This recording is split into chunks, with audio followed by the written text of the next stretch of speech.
tienes más disciplina de la que crees. La evidencia está en lo que ya haces sin pensar. Te lavas los dientes todos los días. Llegas a tiempo a lo que te importa perder. Revisas el teléfono 150 veces por día con una consistencia que ningún entrenador personal podría replicar. Comes a cierta hora. Duermes en cierta posición. Sigues rutinas que nadie te obliga a seguir y que sin embargo se repiten con la precisión de un mecanismo de relojería. Tu cerebro ya sabe hacer disciplina.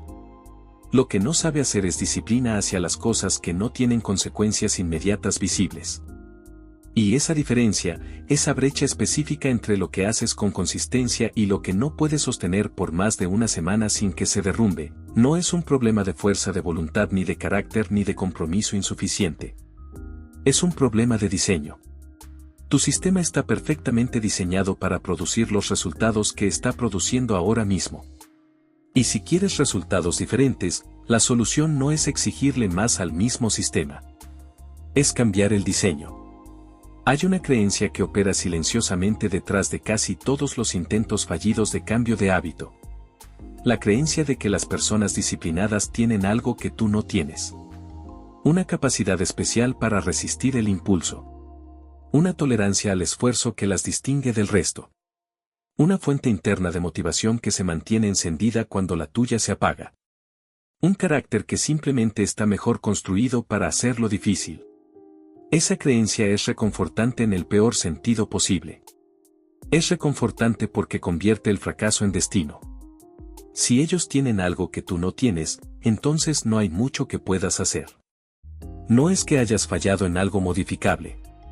Es que simplemente no eres de esas personas. Y esa narrativa libera de la responsabilidad de intentar de manera diferente porque el problema no es el método. Es quién eres.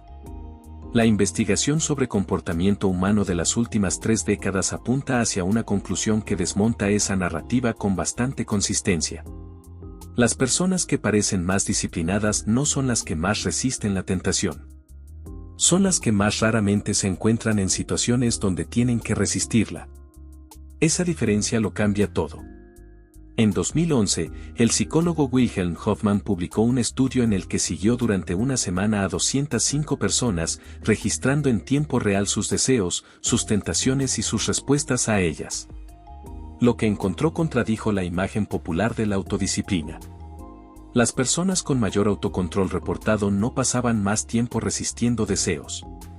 Pasaban menos tiempo en situaciones donde los deseos problemáticos aparecían. Su ventaja no era la resistencia. Era la arquitectura de su vida cotidiana, que simplemente generaba menos conflictos entre lo que querían hacer y lo que debían hacer. No tenían más músculo de voluntad. Tenían menos fricción en el camino hacia los comportamientos que querían sostener. Eso no es un detalle menor. Es el mecanismo completo. La voluntad es un recurso limitado que se agota con el uso. Cada decisión que requiere resistir un impulso, cada vez que tienes que forzarte a hacer algo contra la corriente de tu estado actual, consume de ese recurso. Y cuando se agota, el sistema vuelve al camino de menor resistencia, que casi siempre es el hábito antiguo, el impulso fácil, la gratificación inmediata. Las personas que parecen disciplinadas no tienen un recurso más grande. Tienen un sistema que lo consume menos. La diferencia práctica entre esas dos comprensiones es enorme. Si el problema es fuerza de voluntad insuficiente, la solución es producir más fuerza de voluntad. Más motivación. Más compromiso. Más dureza mental. Y cuando eso falla, como falla consistentemente porque la voluntad tiene límites biológicos que no cambian con desearlos, la conclusión es que no eres suficientemente disciplinado. Si el problema es diseño del sistema, la solución es cambiar el diseño. Eso está completamente dentro de tu control. Y no requiere ser una persona diferente. Requiere organizar el entorno de manera diferente. El concepto más útil que la psicología conductual ha producido en las últimas décadas para entender esto se llama fricción. La fricción es el costo de energía que requiere un comportamiento antes de que ocurra. No el costo del comportamiento en sí. El costo de iniciarlo. El número de pasos, decisiones, esfuerzos físicos o mentales que hay entre tu estado actual y el comportamiento que quieres realizar o evitar. Los comportamientos de baja fricción ocurren casi automáticamente. Los comportamientos de alta fricción requieren esfuerzo activo antes de comenzar. Y el cerebro, que está optimizado evolutivamente para conservar energía, elige el camino de baja fricción con una consistencia que no tiene nada de personal y todo de mecánica. Abrir la aplicación de entretenimiento en el teléfono tiene una fricción de aproximadamente 1 segundo y un movimiento de pulgar. Abrir el cuaderno donde escribes, encontrar el bolígrafo, sentarte en el lugar adecuado, cerrar las notificaciones, tiene una fricción de varios minutos y múltiples decisiones. No es sorprendente cuál ocurre con más frecuencia. Lo sorprendente sería que ocurriera al revés dado el diseño actual. Esto tiene una implicación práctica que transforma completamente la manera de pensar en los hábitos. Si quieres hacer más de algo, reduce la fricción para ese comportamiento. Si quieres hacer menos de algo, aumenta la fricción para ese comportamiento. Eso suena simple hasta que empiezas a aplicarlo con precisión y ves lo poderoso que es. ¿Quieres leer más libros? El libro está en la mesa de noche. El teléfono está en el cajón. La fricción del libro es levantar el brazo. La fricción del teléfono es abrir el cajón. En ese diseño, leer es más probable que revisar el teléfono, no porque tengas más disciplina sino porque el entorno cambió la relación de fricción entre los dos comportamientos. ¿Quieres hacer ejercicio en la mañana? La ropa deportiva está lista al pie de la cama. Los zapatos están en la puerta. La decisión de hacer ejercicio ocurre la noche anterior cuando preparas todo, no en la mañana cuando tienes sueño y el camino de baja fricción es quedarte en la cama. Cada barrera eliminada reduce la cantidad de voluntad que el comportamiento consume. ¿Quieres comer mejor? La fruta cortada está a la vista en el refrigerador. Los alimentos que no quieres comer están al fondo, detrás de otras cosas, en recipientes cerrados. La fricción de la fruta es 0. La fricción de lo que no quieres es varios pasos. El comportamiento saludable no requiere resistencia. Solo requiere que el diseño lo haga más accesible que la alternativa. ¿Quieres dejar de revisar el teléfono en la noche? El teléfono carga en otra habitación. La fricción de ir a buscarlo a medianoche es suficiente para que el sistema nervioso, que en ese estado tiene poca energía para resistir pero también poca para moverse, elija quedarse quieto. En cada uno de esos casos, el comportamiento cambia sin que hayas cambiado nada sobre quién eres. Solo cambiaste el terreno. Pero hay una dimensión del diseño que va más allá del entorno físico y que la mayoría de las conversaciones sobre hábitos ignora. Es el diseño de la identidad. El psicólogo James Clear, en su investigación sobre cambio de comportamiento, encontró que los hábitos más duraderos no se construyen alrededor de metas sino alrededor de identidades. La diferencia es concreta. Una meta dice quiero correr 3 veces por semana. Una identidad dice soy alguien que corre.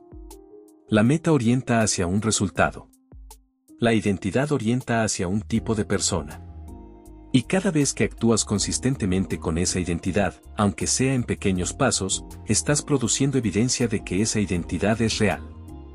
El problema con las metas es que cuando no se cumplen, la conclusión es que fallaste en alcanzar el resultado.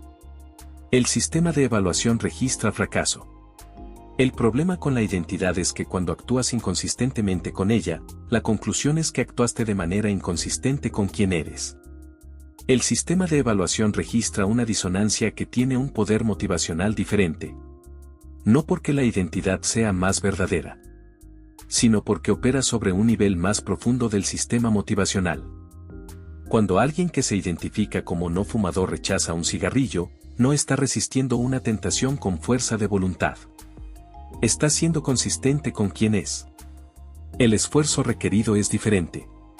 La fricción interna es diferente.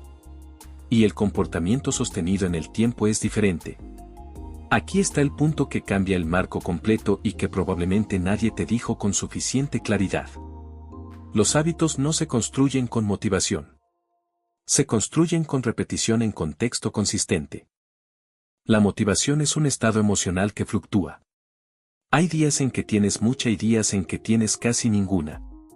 Si el hábito depende de que estés motivado para ejecutarlo, el hábito solo ocurrirá cuando la motivación esté disponible, que es aproximadamente la mitad del tiempo en el mejor de los casos. El hábito que no depende de la motivación ocurre independientemente de cómo te sientas. Lo que produce eso no es determinación sobrehumana. Es la asociación entre un estímulo contextual y el comportamiento, establecida a través de repetición suficiente, hasta que el comportamiento ocurre casi automáticamente cuando el estímulo aparece. Todos los hábitos que tienes funcionan así. El café de la mañana. La revisión del teléfono al despertar. El camino que tomas para ir a cierto lugar. Los rituales previos al sueño. Ninguno de esos comportamientos requiere motivación porque la asociación entre el contexto y la acción ya está establecida.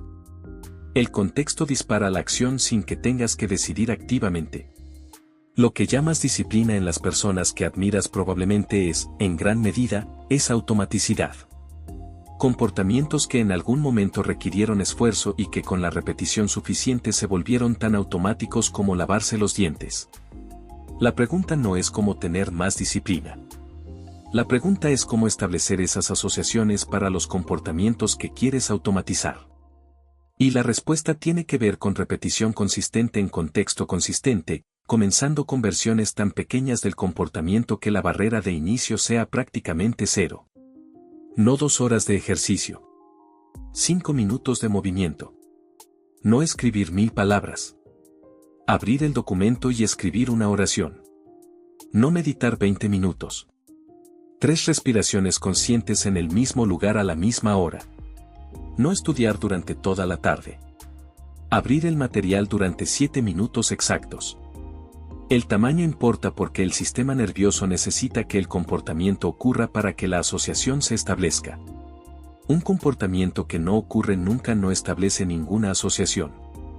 Un comportamiento que ocurre todos los días, aunque sea en versión mínima, establece la asociación con el contexto, construye la identidad de alguien que hace esa cosa, y crea la base sobre la que el comportamiento puede crecer. La clave no es la magnitud del primer paso. Es que el primer paso ocurra. Y luego el siguiente. Y luego el siguiente. No porque tengas más disciplina que ayer, sino porque el diseño hace que cada paso sea el camino de menor resistencia en ese contexto específico. Vuelves al principio. La lista de cosas que no has podido sostener. Los hábitos que empezaron con energía y se diluyeron. Los propósitos que en el momento de formularlos se sentían sólidos y que semanas después ya no encontrabas cómo cumplir. Miras todo eso de otra manera ahora. No como evidencia de una falla en quién eres. Como el resultado predecible de un sistema que no estaba diseñado para producir lo que querías. El sistema produjo exactamente lo que estaba configurado para producir. Siempre lo hace. El problema nunca fue que te faltaba algo. El problema fue que el diseño del entorno, la fricción de los comportamientos, la ausencia de contextos consistentes, trabajaban en contra de lo que querías lograr. Eso es completamente modificable. No de golpe. No con un rediseño total de tu vida en una tarde de domingo. Con una sola modificación pequeña que reduzca la fricción de una sola cosa que quieres hacer más. Con una sola modificación que aumente la fricción de una sola cosa que quieres hacer menos. Con la repetición de esa versión mínima del comportamiento hasta que el contexto empiece a dispararlo sin que tengas que decidir activamente. Tu disciplina no era el problema. Nunca lo fue. El diseño era el problema. Y el diseño, a diferencia del carácter, se puede cambiar esta tarde.